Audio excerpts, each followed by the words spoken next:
this border war. Fans called it Moonshine Throwdown. I think that's the best rivalry name, an unofficial name, but the best rivalry name I've come across. Yeah, unofficial that should become official soon enough. Embrace it. 5 receivers at Duncan's disposal. Duncan stepping up. Hit! Ball is loose! Big call here. Marshall thinks they have it, and the Herd do! Here's the kickoff from Amaretto Curry to the Hilltoppers, and we are underway, and a fake reverse on the kick return. And here comes Townsend down the left sideline. What a way to start it for Western Kentucky on the road, and it is an opening touchdown return, and just like that, the Hilltoppers strike first. Justin Rohrwasser to try to win it for Marshall from 53 yards out. It's got the leg. It is good! And the perfect season continues for Justin Rohrwasser. Goes for 2. Going for the win. Western Kentucky going for the victory.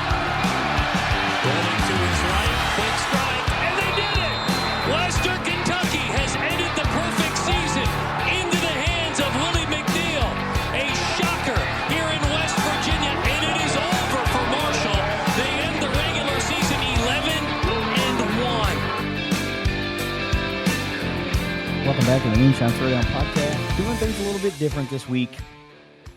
I got to do the show kind of by myself. I'm off on vacation, and Trace and I just couldn't find a window of time to link up and do this. And since it's a little late in the week, we're going to have to kind of breeze through the Marshall and Middle Tennessee recap. But honestly, do you really want to relive it? Marshall, lost 34-28 in a game that they had 6 turnovers and a blocked punt. There were some positives, of course. Rasheen Ali was having another good day, over 100 yards again, 3 touchdowns on the ground, extending his nation-leading touchdown total. But turnovers was the name of the game for the Herd. Every running back basically that had a carry fumbled at least once, and ultimately that was the difference in the game. The last fumble, ended up going 90-some yards the other way for a touchdown for Middle Tennessee State, and that was ultimately the difference in the game. You can say what you want, but the Marshall defense played pretty well, considering that Middle was gifted half a dozen extra possessions. It just wasn't going right for Marshall, and I don't know what it is about trips to Murfreesboro that seem to be something that the Herd can't get past, and it's always a weird place for them to play. They always have rough games there, and this one was no different. So Marshall starts off the conference slate 0-1 with the harder, quote unquote, harder portion of the schedule coming at the end of the year. This one was one that they needed to have. They needed to string together these wins early in the conference slate to build a little bit of a cushion. And now, there really is no cushion. They can't lose another game. They absolutely need Middle Tennessee to lose at least one more, because they own the tiebreaker over the Herd. And if something happens and, Middle and Marshall are tied when the dust settles, well, Middle's going to get the nod. So, they're going to need Middle Tennessee State to lose another one, I'm sure. And Marshall's going to have to go on a run here. But there, like I said, there were some positives. The Herd defense played pretty well. They gave up 34 points, but really outside of a slow start where the Raiders kind of came out and punched the Herd in the mouth a little bit, and Marshall had to get it together. They were down 14-0 before they knew what hit them, and they started clawing their way back, and then they'd have a turnover and make it closer, and then another turnover, and you just can't do that. You can't turn the ball over 6 times, have a blocked punt, and expect to win the game. And yet here we see the Herd losing by only 6 points. And really, they were within a gnat's eyelash of recovering an onside kick late in the game to give themselves potentially an opportunity to win the game. I mean, it was really, really close, but it just was not meant to be. So let's just kind of move past this one. Quick recap. Nothing really that anybody wants to remember. But, Marshall's now lost 3 straight. And the thing you got to hang your hat on when you talk about that is it's turnovers. Turnovers have ultimately led to all 3 of these losses. They got 9 turnovers and a block punt in, 3 losses by a combined 11 points. I mean, if you can't see that it's turnovers that are causing these losses, then, you're kind of refusing to see it at this point. But let's just talk about the next one on the slate, and that's Old Dominion coming in. It's homecoming in Huntington for the Herd. Games this weekend, 10-9 at 2 p.m. It's going to be on CBS Sports Network Facebook if you're not going to the game. So another game on Facebook for the Herd, but whatever. Power Index loves Marshall in this game. 91% chance to win for the Herd. Herd is minus 21 as I record, and it's over and under is 66 if you're into that sort of thing. So you do the math. Herd's a 3-touchdown favorite, and the over under is 66. I think Vegas kind of likes Marshall in a blowout here. So all time, the Herd is 5-1 against Old Dominion, and the Herd's won the last 3, and they've never lost to Old Dominion in Huntington. Take that for what it's worth. Old Dominion has played some closer games lately. Their lone win over the season is over Hampton, but they started out slower and have lost some close games here lately. Lost by a touchdown to UTEP. UTEP is kind of off to a little bit of a hot start. The week before that, they lost by 1 point at home to Buffalo. I mean, Liberty kind of blew them out, and, Wake Forest, a top 25 team, or has been, kind of blew them out in week 1. But UTEP is a team that Old Dominion is a team that may not be indicative of the record that they have, kind of like the Herd. You don't look at Marshall and think, wow, they're a 2-3 ball club. But, you take away half of those turnovers that Marshall's been on a string of having, and they're probably not a 2-3 ball club. They're probably more like a 4-1 ball club. But nonetheless, you got to play the games. And if you can't show up and execute, then anybody's susceptible to a loss, including Marshall at the hands of Old Dominion at home for the first time ever. Do I think it's going to happen? No. I fully expect Marshall to take care of business on homecoming weekend and get off of this losing streak. But still, Old Dominion, like I said, 1-4. They're already 0-1 in conference. Marshall cannot afford to lose another conference game. If they do, they might as well just kind of, pack it in for as far as Conference USA title game hopes go, because it's highly unlikely that somebody's going to lose, 2-3 games and rise out of the East to go to a conference title game. Average score of games in Huntington between Marshall and Old Dominion is 31-9. So Marshall tends to take care of business against Old Dominion at home. Let's see if that holds true again. I seem to think that it will. I just don't think that there's enough firepower there from Old Dominion to go score for score with the Herd. And I think that Marshall's defense is a tick better, couple ticks better, really. The team speed across the entire defensive unit should outpace what Old Dominion is able to do offensively.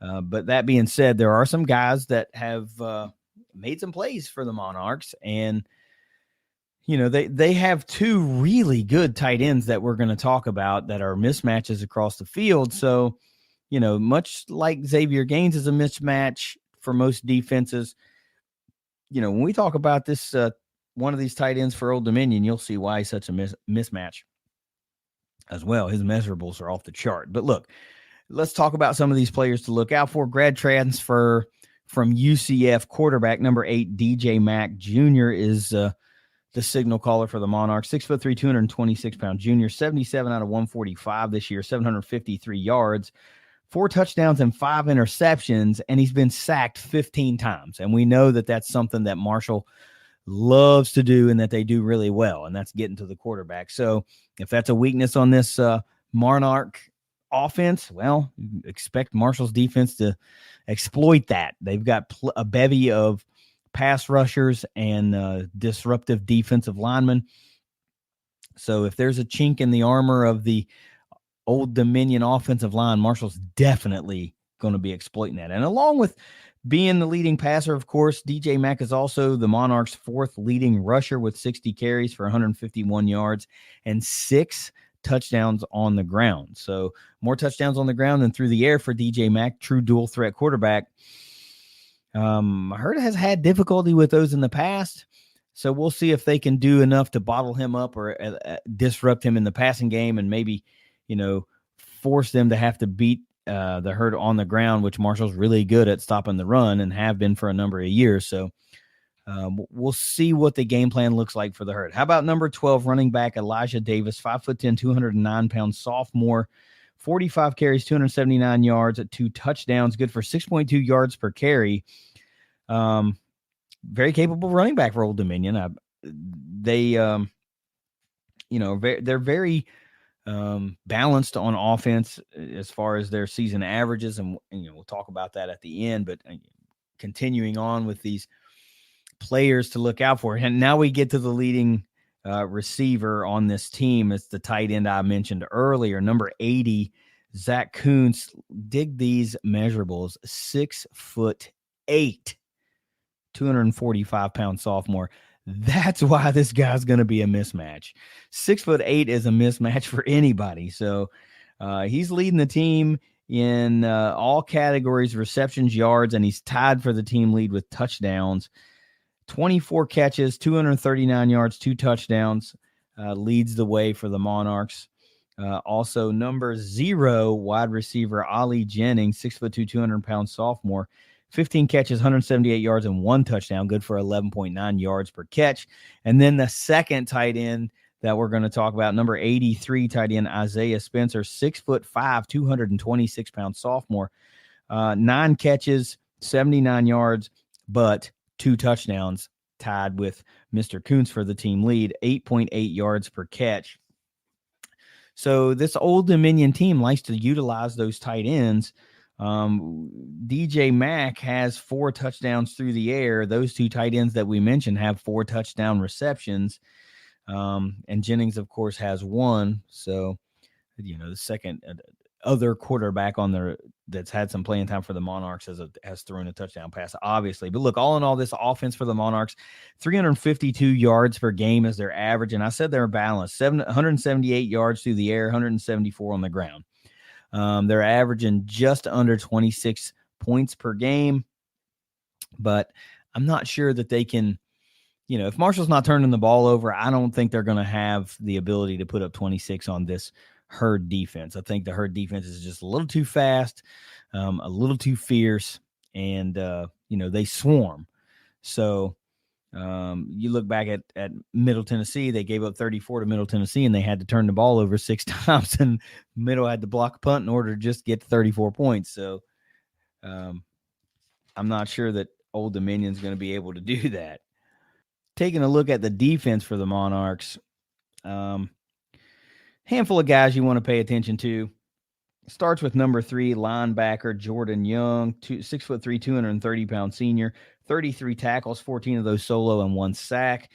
A couple of safeties, number 7, Harrell Blackman, 5'11", 195-pound senior, 28 tackles, 10 solo and 1 pass defended. And number 21, safety Rotarian Johnson, 5'11", 200-pound junior, 27 tackles, 15 of those solo, 1 pass defended. Number 19, defensive end, Amari Morrison, 6'4", 253-pound freshman, 14 tackles, 7 solo, leading the way for the Monarchs with 3 sacks. And then number 31, defensive end, D.B. Harris, 6'2", 235-pound, also freshman, 14 tackles as well, 6 of those solo, and 2 sacks for Mr. Harris. All in all, this Old Dominion defense gives up 318 yards per game, 179 through the air, 139 on the ground, and they're allowing 31.4 points per game. Impact plays for the Monarchs, they're not really that good at getting those. Only 9 sacks as a team. already through 5 games, no interceptions, 2 forced fumbles, and 3 fumble recoveries for this Monarch defense. So creating turnovers is not something they're good at, which might be what the Herd needs right now. They need a team that might not be able to turn them over in order to try to get things right a little bit. And it can only help, right? So what does the Herd have to do to get a win in this game? Look, usually I give you 2, 3, usually 3 or 4, maybe sometimes 5 points to victory. But I really think it only takes 1 this week. And you may think that I'm just copping out, but honestly, I think it's 1 key to victory, and it's hold on to the daggone football. Don't turn it over at all, and Marshall should have no problem winning this game. They've proven that they can put up points. I mean, only losing by 6 and turning the ball over 6 times tells me that they can put up points. So if they don't turn the ball over, think about how many points they should be able to put up.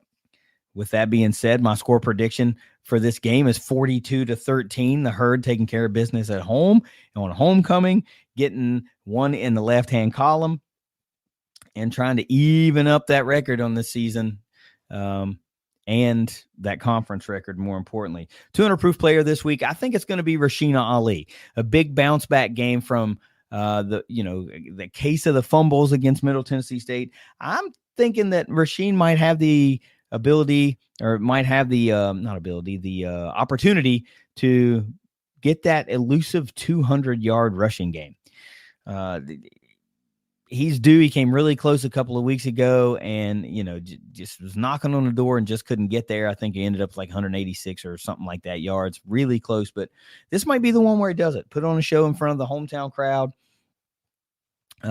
Prove that last week was more of a fluke, and ball security is now a true point of emphasis. And we'll see if the Herd can come out fast and put a couple of points on the board. That's going to allow them to run, not have to press to get back into a game.